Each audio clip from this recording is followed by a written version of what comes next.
यीशु की किताब 24 का 2-3 में हम लोग पढ़ते हैं और जानते हैं कि वहाँ पर यहोशू ओल्ड हो गया था और सारे इज़राइलियों को इकट्ठा करके उसने कहा कि उनके पूर्वज महानदी के उस पार रहा करते थे और वे लोग यहोवा को नहीं मानते थे बल्कि दूसरे देवी देवताओं की उपासना किया करते थे और उनके लिए अपने बच्चों तक को बलि चढ़ाया करते थे और बहुत से ऐसे घिनौने काम करते थे जो यहोवा को नफरत था।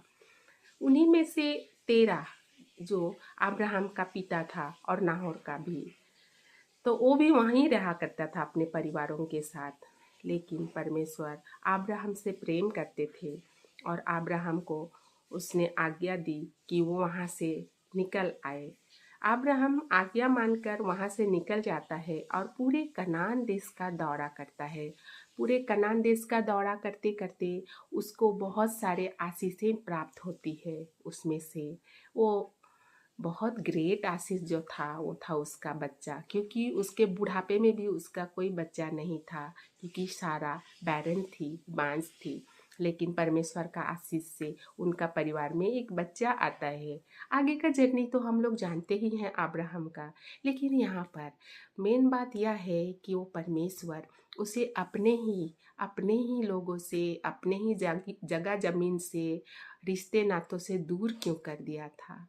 ये बात है क्योंकि परमेश्वर झूठी देवी देवताओं को मानने वाले झूठे उपासक से घृणा करता है, इसीलिए उसने अब्राहम को उन लोगों से अलग कर दिया था।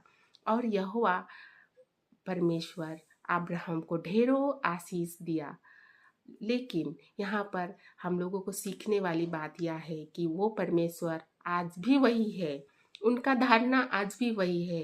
वो नहीं चाहता है कि हम लोग ऐसे ही अशुद्ध कार्य में इन्वॉल्व हो। हमारा वर्शिप उनको परमेश्वर को ही जाना चाहिए। इसीलिए हम लोगों को अपने चाल चलन में, सोच में, हमारे जीने के तरीके में बदलाव लाना पड़ेगा और हम लोगों को वही करना होगा जो हमारा परमेश्वर यहोवा हमसे उम्मीद करता है और चाहता है।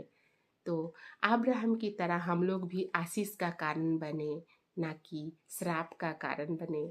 तो आप लोग भी बाइबल को पढ़ें, दिल से पढ़ें, परमेश्वर की मर्जी को जानें और अपने ज़िंदगी को उसके अकॉर्डिंग ही जीने की कोशिश करें।